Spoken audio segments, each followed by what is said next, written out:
Hello, welcome back. We are now in our second installment for Psych Chats. And for those of you who are just joining us, Psych Chats is a little series that I have created on my channel. And what it is me covering a variety of topics related to our psychological and mental health. And each topic is something I have knowledge about or I have done research about myself that I have lectured on in real life. So for today's video, we will be talking about stress, particularly in the context of our occupation or work or school stress, okay? This was requested by a few of you, and that is how it became the second topic for Psych Chats. Now, I really want to start and preface this discussion on something very important to note. So, significant changes in the nature of our work and employment in the US or in any Western civilization, these changes that have occurred in this post-industrialized, globalized labor market, these changes have really caused distinct psycho-mental, social and emotional changes, and they have really created these psychosocial stressors as well. And these stressors have become much more visible and much more widespread across a variety of countries, okay? So I am going to be giving some statistics that are specific to certain countries outside of the United States, which is where I am. However, I do want to say that this knowledge that I am sharing with you, some of it has been accumulated over time, so I don't have direct citations for some of these things. However, I do have a few that I will link in the description box, but some of my citations are scholarly articles that are not available to the public, as in you have to access them through an institution or through a subscription. So I do want to just preface this with that little footnote, okay? Okay, so let's talk about how the idea of work stress is a global or sort of international concept, okay? So high work stress is correlated with higher rates of smoking for workers in rural China and gambling. So higher rates of smoking for workers in rural China and higher rates of gambling are correlated with work stress among workers in rural China, okay? Now, interestingly, work stress is also correlated with road rage in Japan. So in Japan, there was a study done. There's been multiple studies, but one of the biggest ones is around the probability and the frequency of road rage and how that relates to somebody's work stress level. Now, I think many of us can sort of sympathize with that if we have to commute, and sometimes when we're in traffic and somebody cuts us off, we might be a little bit more grumpy, or our tendency might be to honk the horn or yell something at them, and that's because we are coming home from work, we're on our way to work, and work is maybe not always the best environment for us, okay? Now, interestingly enough, too, still on the international concept here, work stress is related to poor self-rated health among Danish nurses. So there was another study done among Danish nurses, and it showed that they reported their self-health, they self-reported their health as being very low. And we know that many nurses are in very high stress environments if they're working in hospitals or emergency rooms and things like that. So of course, we're going to find a lot more psychosocial, emotional stressors among those of us who work in high intense jobs. Now, interestingly enough as well, so in Turkey, there was another study done that found that the rates of depression among both men and women were higher and correlated with work stress, okay? So again, we're seeing this concept of how our job influences every aspect of our life, okay? And there have even been studies done among professionals who build construction in Nigeria. And this has really been interesting to show that their work stress is a little bit different than what my work stress might be. Meaning that these folks in Nigeria who are on construction sites, their work stress might be related to the fact that there's not a lot of safety regulations, so they're constantly in fear for their own personal safety on a daily basis, versus something like a nurse who's working in a hospital and their work stress is because it's very demanding, it's high paced, you have a lot of death and dying, a lot of illness, a lot of working with maybe a lot of challenging people, seeing people at their worst. So you can see how the idea of work stress can really present itself in a variety of ways depending on the environment in which you are occupied. And so really I wanted to highlight these studies to really illustrate the idea that this is a global issue among industrialized countries, okay? And so let's shift in a little bit to talking specifically and defining specifically what stress is.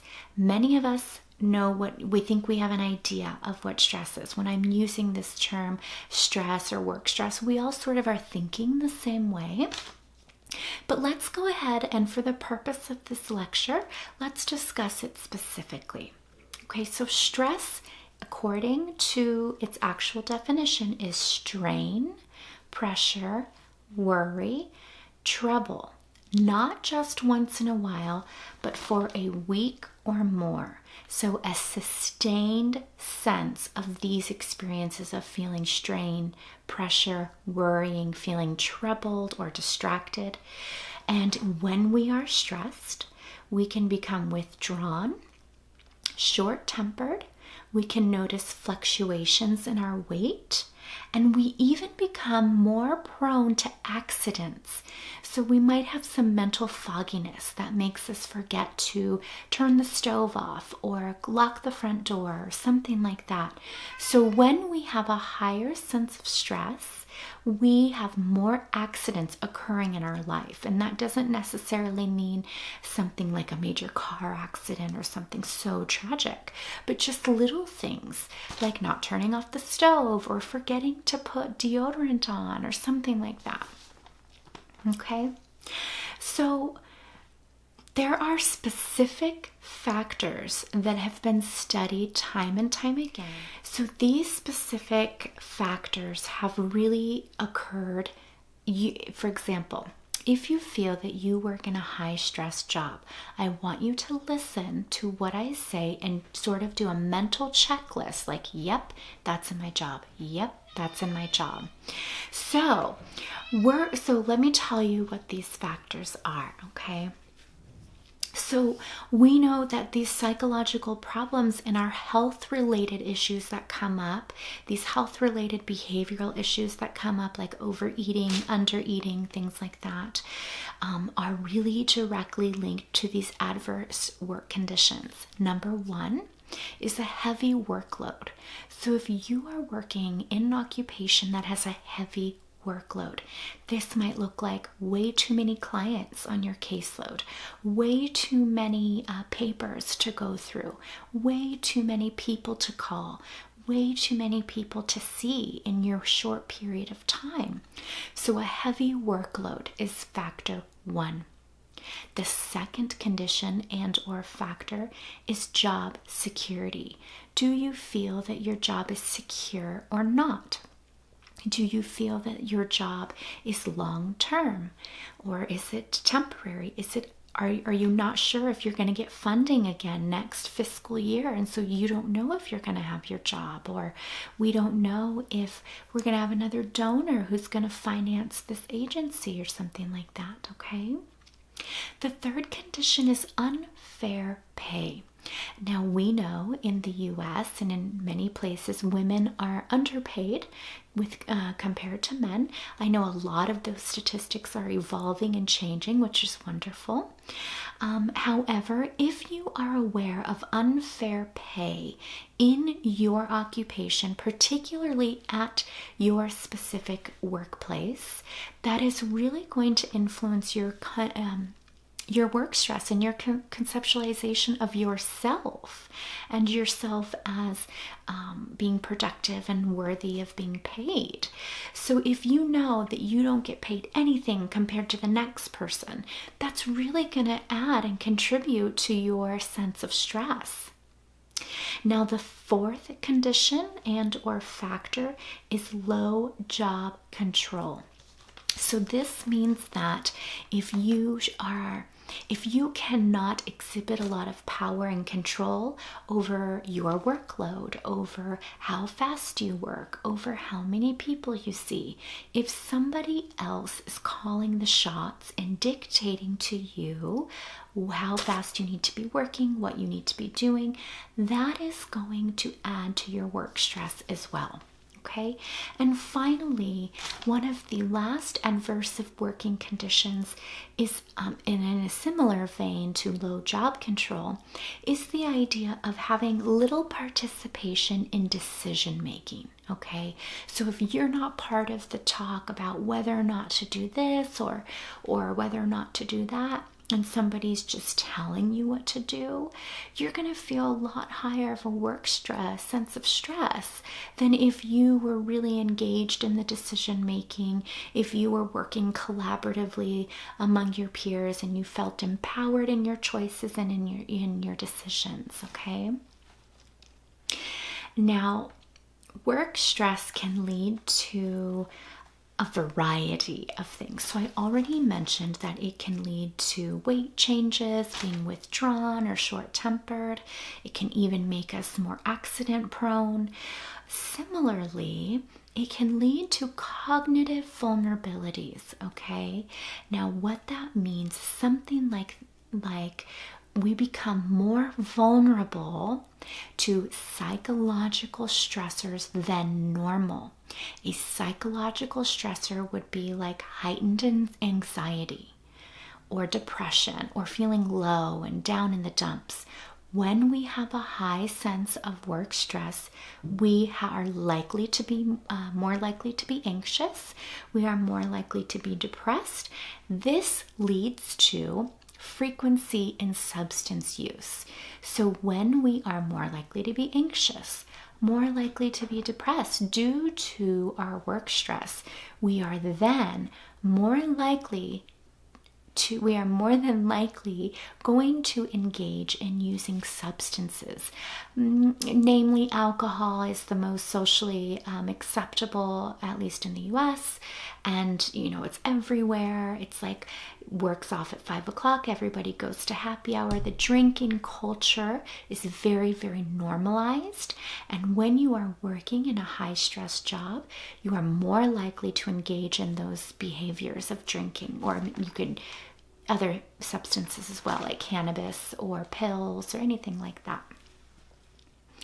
So now I talked about those conditions, those adversive conditions that all sort of add to that. I do want to mention too a couple of other things.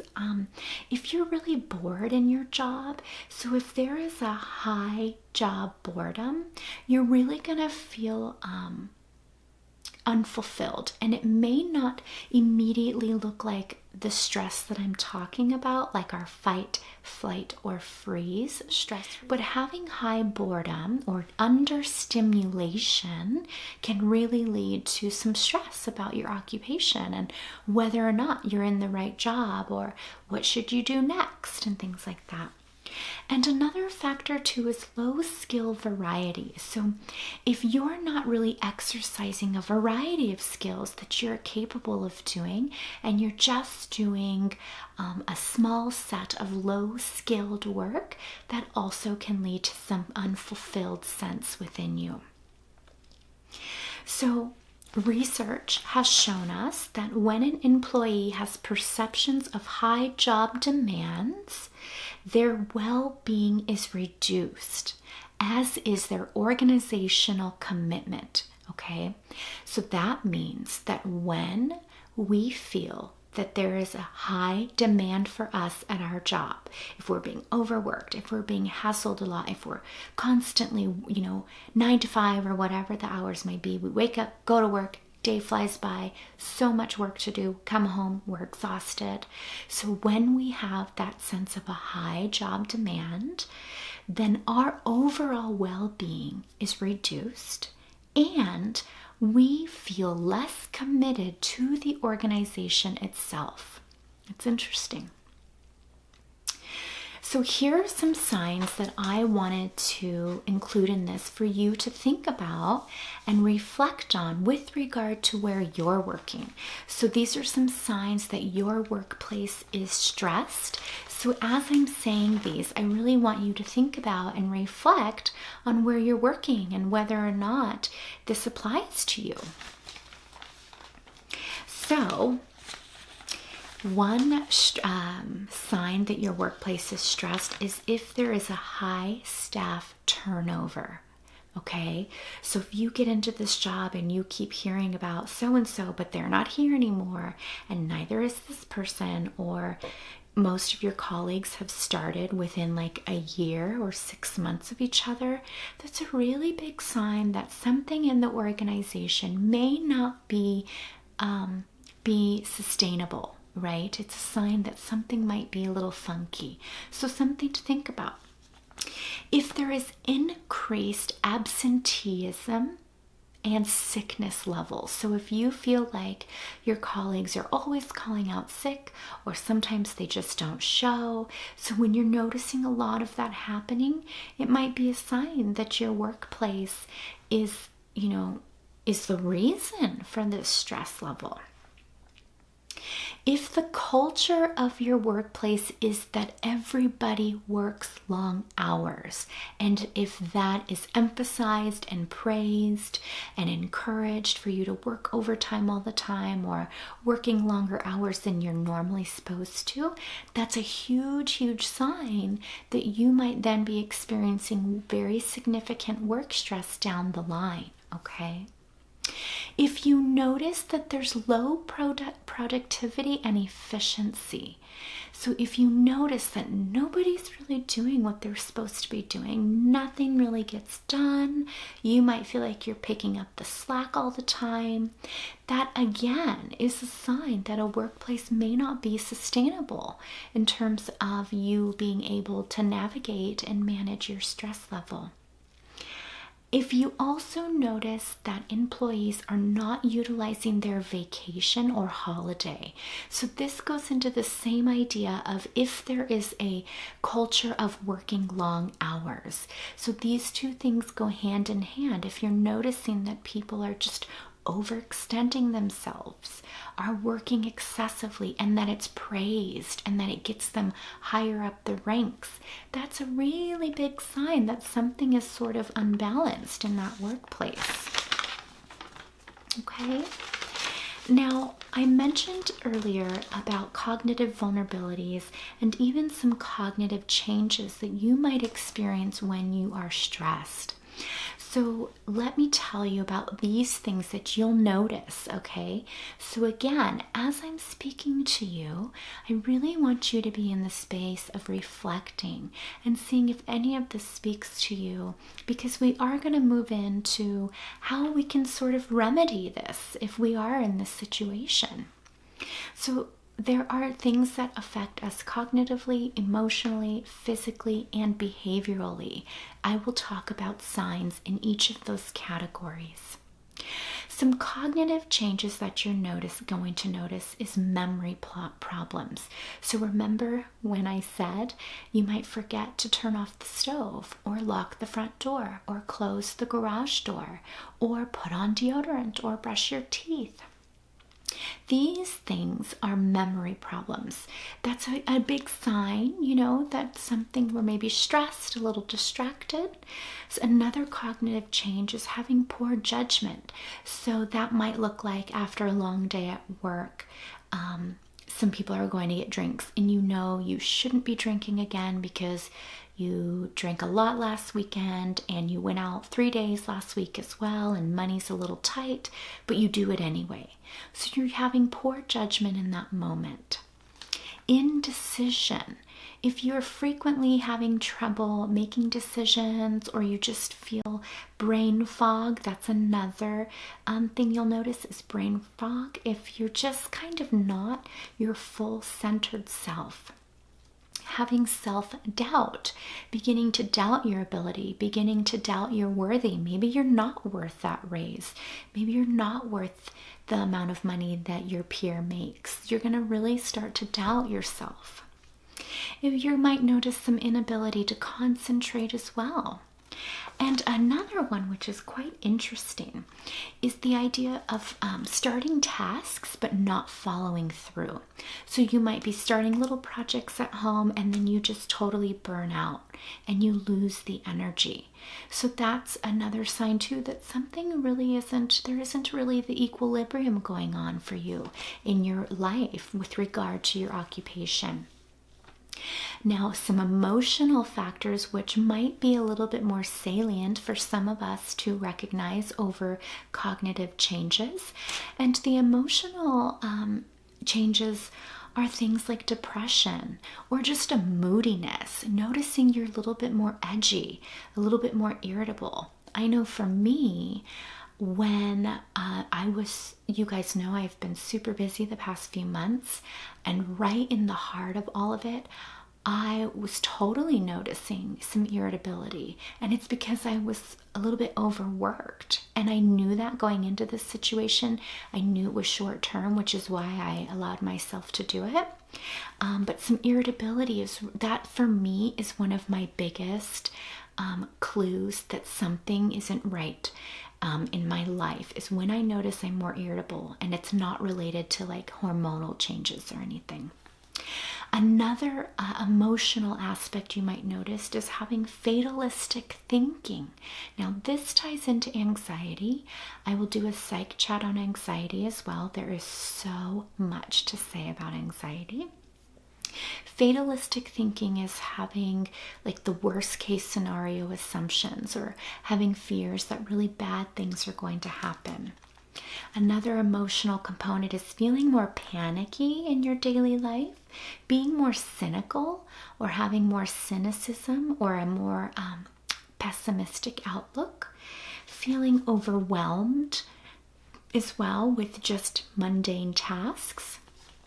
Okay, some physical changes that occur when you are really inundated with occupational stress. You might experience some chest pain. This is really common for many of us who experience things in our bodies first, and then that clues us into our emotional state. Certain cultures tend to do this more than others. So, for example, there's been a lot of research done among Asian cultures that oftentimes they experience their emotional distress in their body. Now, this may not be true for younger generations where we are more globally connected. However, for older generations, they might complain of chest pains or heartaches or something like that. And really what's underneath that is an emotional dysregulation or grief or something that they're going through. So you might notice chest pain. You might notice a rapid heartbeat when you shouldn't be having a rapid heartbeat. You might notice more aches and pains. Your back hurts, your neck is hurting, and no matter what pillow you use, no matter how you sleep, it just aches all day long. And frequent colds or getting sick a lot really means that your immune system is really being unsupported. And we know that stress directly affects the immune system. Skin complaints, so having more rashes, or you notice some eczema flare-ups, or maybe even acne. If you notice that stress, because stress influences our hormones, if that influences your skin. We also might notice some indigestion. This is very common among women as well, having indigestion and stomach upset, whether it's you can't go to the bathroom or you're going to the bathroom too much. And then finally, high blood pressure is a very measurable way to notice a physical change in our body. Now, lastly, we have behavioral changes that you'll notice. So like I mentioned before, and this is number 1, is increased substance use. If you notice that you're just wanting to drink a little bit more, if you're noticing that you sort of just want to get high a little bit more frequently than normally, if you want to use cannabis a little bit more frequently, or maybe during a time of day where you normally don't, or maybe you only do it on the weekends and now you're finding yourself doing it like during the week, if that wasn't your thing before. Or maybe you're noticing that, oh, my neck aches, let me go into the cabinet and take my old muscle relaxers or that old Vicodin I have from getting that tooth removed. If you're noticing sort of that urge to indulge in mind-altering substances, that's a behavioral change. Isolating yourself from others is another one, so becoming withdrawn, like I mentioned. Sleeping too much or sleeping too little. So excessive sleeping is very big, a big indicator that we're very stressed. And of course, that also goes into the vein of depression as well. Sleeping too little, you're so wound up at night that you can't go to bed, or you have to drink so much coffee during the day because your work is so crazy that when it comes down to nighttime, you can't sleep. Feeling demotivation, so low energy, no desire to do anything, and loss of sense of humor. So if you're noticing those changes in your behavior, it might be important to reflect on work stress. Okay, I have one last model that I want to highlight for you, and then we're going to shift into talking about solutions. So there have been researchers that have gotten together and created a specific model called the Effort-Reward Imbalance Model. So the Effort-Reward Imbalance Model. This is a model that was designed because occupational stress is such an epidemic that researchers have really gathered all this information and created this model where it really focuses on violations of the principle of social reciprocity, okay, which is inherent in us as beings, and if we want to talk about how we have evolved and things like that, it's important for us to feel that social give and take. And if that is not inherent in your work culture, you're going to have a hard time. Okay, so also this model also sort of highlights where high efforts are spent if they're not reciprocated by adequate rewards, like money is number 1, esteem, so having your title appropriate, getting that promotion appropriately, or if the reward isn't adequate in terms of job security, that's going to be a problem. So this imbalance model is when we put forth high efforts, but we do not get the reward in return. It really highlights that having a strong personal overcommitment to your job will definitely lead to adverse health outcomes.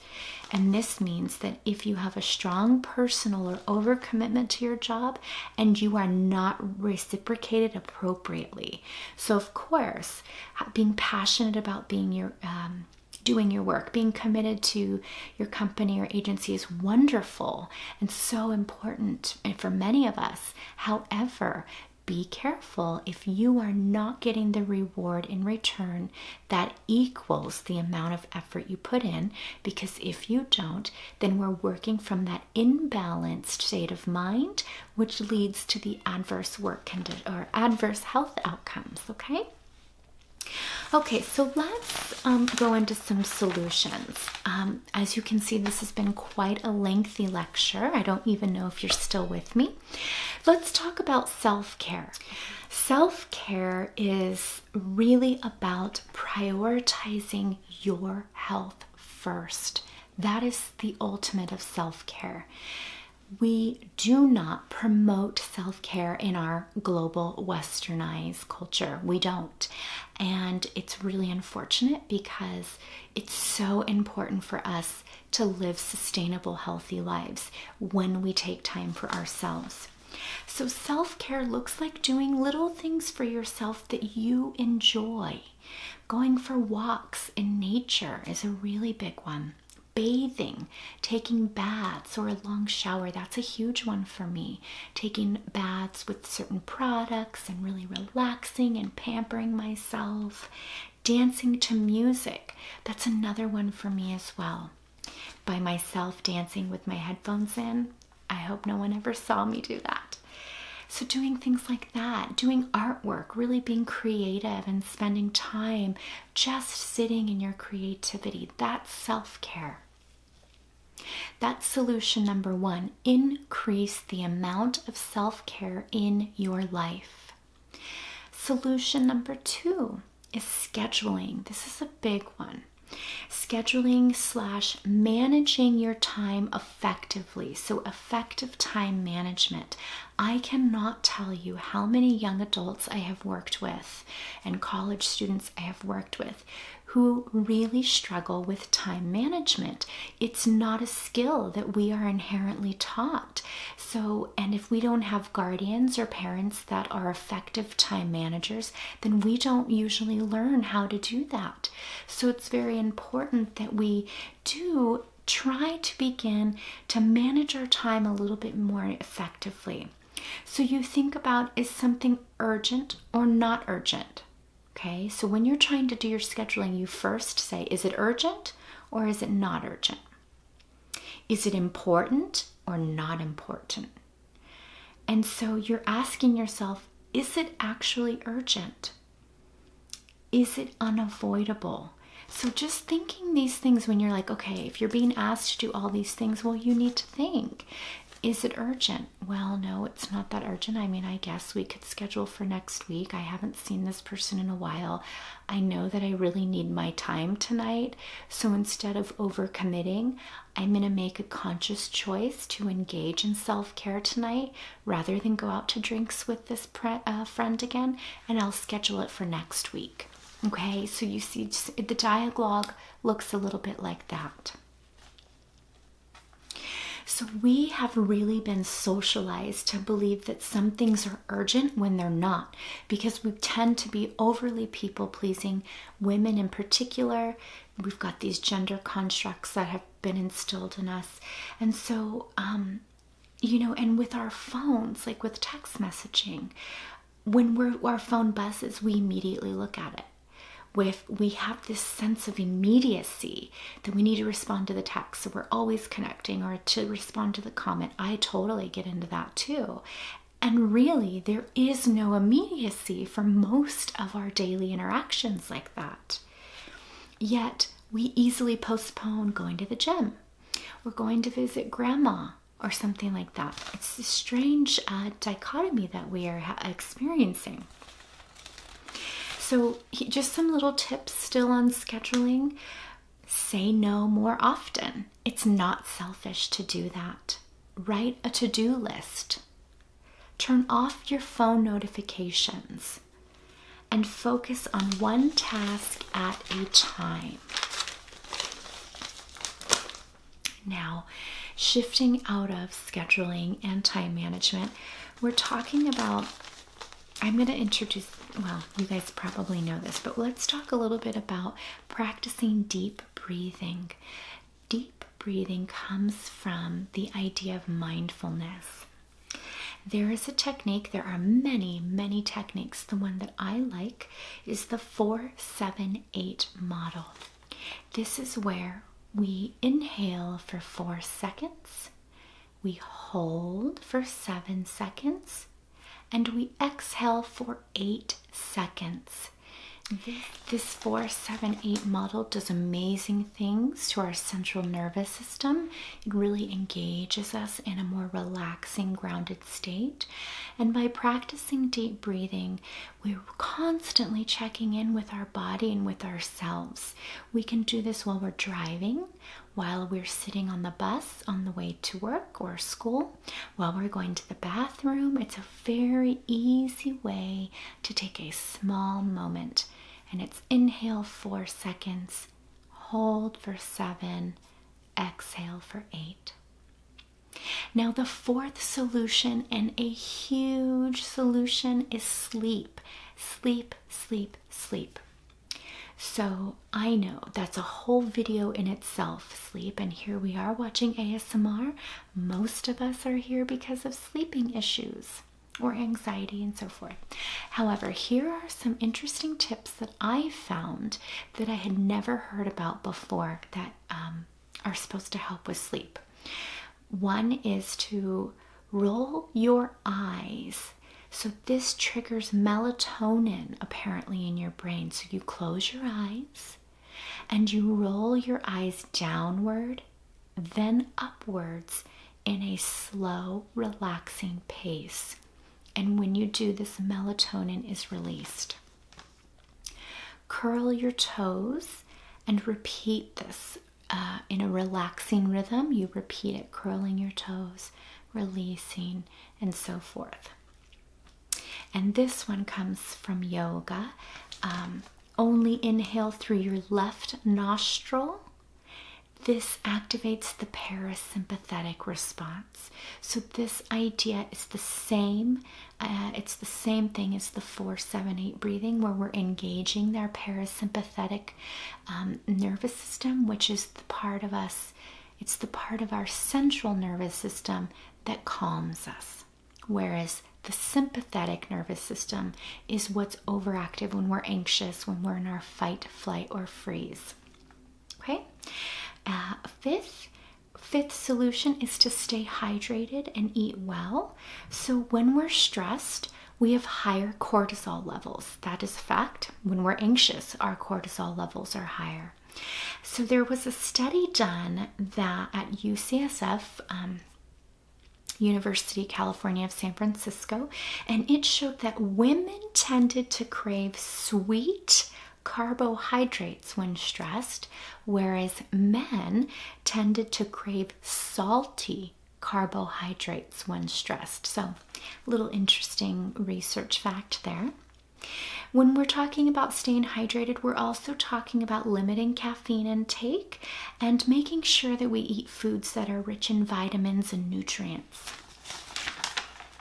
And our last solution, if you have made it this far, thank you so much.